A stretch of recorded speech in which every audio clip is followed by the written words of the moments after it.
The Gaza Strip, a land of enduring conflict and resilience.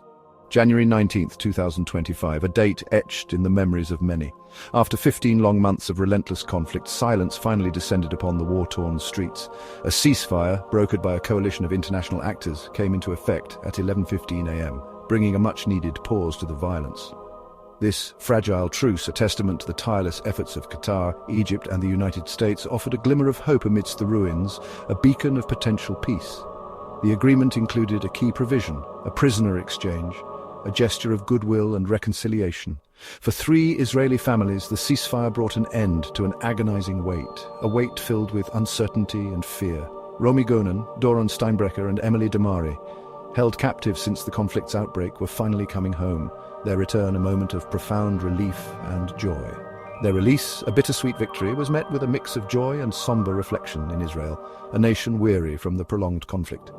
In a reciprocal gesture, 95 Palestinian prisoners were also freed, returning to a Gaza vastly different from the one they left behind, a place scarred by war but yearning for peace.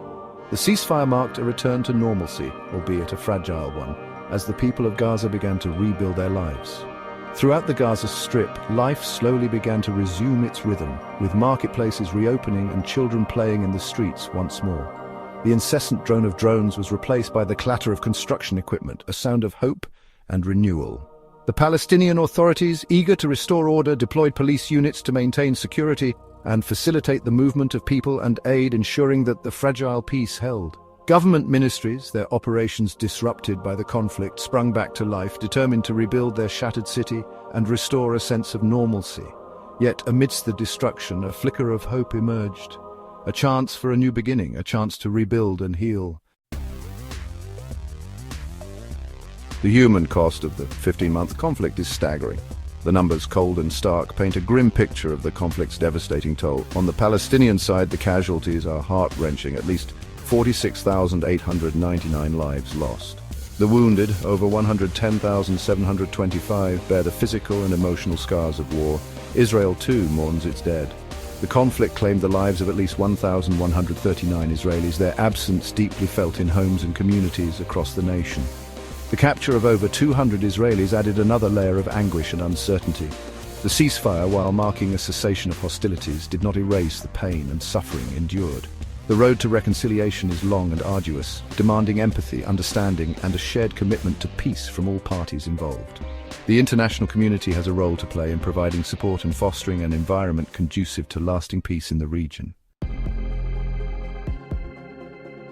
The International Criminal Court in The Hague, a place where justice is sought for the gravest of crimes. It is here that Israeli Prime Minister Benjamin Netanyahu faces an arrest warrant, a stark reminder of the conflict's legal ramifications. The charges against him are grave war crimes stemming from Israel's actions in Gaza. The accusations against Netanyahu extend beyond the ICC. The International Court of Justice hears separate accusations of genocide against him. These legal challenges cast a long shadow over Netanyahu's leadership and test the limits of international law in addressing the complexities of the Israeli-Palestinian conflict. The international community, appalled by the scale of destruction and loss of life, demands accountability. The pursuit of justice for the victims of the conflict is an essential step towards healing and reconciliation. From the ashes of war, Hamas emerges, battered but unbroken, a symbol of enduring resistance in the face of overwhelming odds. Despite suffering heavy losses, an estimated 17,000 fighters gone, along with key leaders, the organization clings tenaciously to its ideology and objectives, refusing to be silenced or subdued. Their resilience, fueled by a potent mix of ideology and desperation, poses a persistent challenge to Israel's security, creating a cycle of violence that seems unending. The death of Yahya Sinwar, Hamas's leader in Gaza, in a targeted Israeli strike in October 2024, marked a turning point in the conflict, shaking the organization to its core. While a significant blow, it failed to extinguish the flames of resistance, as the spirit of defiance remains deeply ingrained in the people. New leaders emerged from the shadows, determined to carry the torch forward, ensuring that the struggle continues unabated. Hamas's initial demand, a complete Israeli withdrawal from Gaza, has softened in the wake of Sinwar's death and the devastating losses sustained, yet their resolve remains unshaken. However, their core objective remains unchanged: to resist Israeli occupation and secure an independent Palestinian state, a dream that continues to fuel their actions. The allure of martyrdom, coupled with the lack of economic opportunities in Gaza, continues to attract new recruits to Hamas's cause, perpetuating the cycle of conflict and resistance. Israel, for its part, views the Gaza Strip through the prism of security.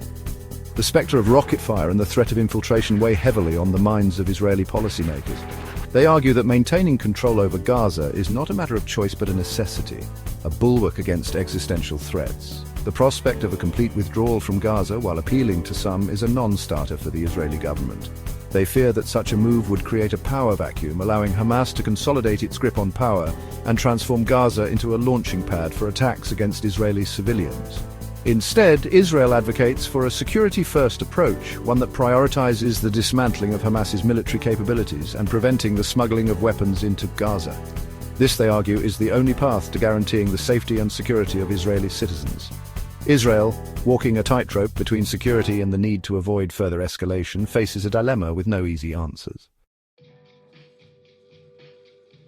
Section 6. A fragile peace. The ceasefire agreement, while a significant achievement, is but a tentative first step on a long and uncertain road to peace. It is a complex document meticulously crafted to address the immediate concerns of both sides while laying the groundwork for future negotiations. The first phase, a 6-week period of relative calm, focuses on solidifying the ceasefire, allowing humanitarian aid to reach those in need, and facilitating the return of displaced Palestinians to their homes. However, the agreement faces stiff opposition from both sides. Hardliners within Israel view any concession to Hamas as a sign of weakness and advocate for a more forceful approach. Within Gaza, some Palestinian factions view the ceasefire as a betrayal, arguing that it does nothing to address the root causes of the conflict. The agreement's fragility is further underscored by historical parallels. The spectre of Oslo looms large over the current ceasefire, a reminder of the challenges that lie ahead. Section 7. A flood of aid. Central to the ceasefire agreement is a humanitarian lifeline, the daily entry of 600 trucks laden with essential supplies into the Gaza Strip. Food, water, medicine and building materials flow into the besieged enclave, providing much-needed relief to its beleaguered population. The international community, recognizing the dire situation in Gaza, has pledged billions of dollars in aid. Hospitals, overwhelmed by the influx of casualties during the conflict, receive essential medical supplies. Schools, many damaged or destroyed, are being rebuilt, offering a glimmer of hope for Gaza's children. The success of these aid efforts hinges on the durability of the ceasefire. Any resurgence of violence threatens to disrupt the flow of aid, plunging Gaza deeper into crisis. Ensuring that aid reaches those most in need while preventing its diversion is paramount. Section 8. America's role: a balancing act. The United States, a steadfast ally of Israel and a key player in the Middle East peace process, faces a delicate balancing act. The incoming Trump administration inherits a complex and volatile situation, one that demands a nuanced and pragmatic approach. During his presidential campaign, Donald Trump adopted a hawkish stance on the Israeli-Palestinian conflict, pledging unwavering support for Israel and threatening to cut aid to the Palestinians. However, the realities of governing often necessitate a more pragmatic approach. The US is expected to continue providing military and financial aid to Israel, a cornerstone of its Middle East policy for decades. At the same time, the US recognizes the need to address the humanitarian crisis in Gaza and to engage with all parties in the conflict, including Hamas. The Trump administration's approach to Iran will also have significant implications for the region. Section 9. A region in flux. The 15-month conflict in Gaza did not occur in a vacuum. It was a culmination of years of tension and sporadic violence, escalating into a full-blown crisis. It unfolded against a backdrop of regional upheaval, reshaping alliances and altering the balance of power in the Middle East. The political landscape was already volatile, with shifting allegiances and emerging power struggles. Hamas and Hezbollah, once emboldened by their resistance to Israel, find themselves weakened, forced to accept ceasefires from positions of relative weakness. Their strategies and resources have been stretched thin, revealing vulnerabilities. The conflict exposed their limitations and the heavy price their populations pay for their defiance. The human cost has been immense, with countless lives lost and communities shattered. The Syrian civil war, a protracted and bloody conflict that has raged for over a decade, has also been profoundly affected. The ripple effects of the Gaza conflict have further complicated the Syrian crisis. Bashar al-Assad, once a staunch ally of Iran and a supporter of Hamas, finds himself exiled in Russia, his grip on power shattered. His regime's downfall has sent shockwaves through the region. Iran, once a major player in the region, sees its influence waning. The country's ambitions have been curtailed by internal and external pressures. Its strategy of supporting regional proxies against Israel has backfired, leaving it more isolated and vulnerable. The geopolitical chessboard has shifted, and Iran's position is increasingly precarious. The conflict has also exacerbated existing tensions between Iran and Saudi Arabia, further destabilizing the region. The rivalry between these two powers continues to fuel instability. Lebanon, already grappling with political and economic turmoil, has been further destabilized by the conflict. The nation's fragile state has been pushed to the brink. The future of the Middle East remains uncertain. The region stands at a crossroads, with the potential for both further conflict and the hope for peace.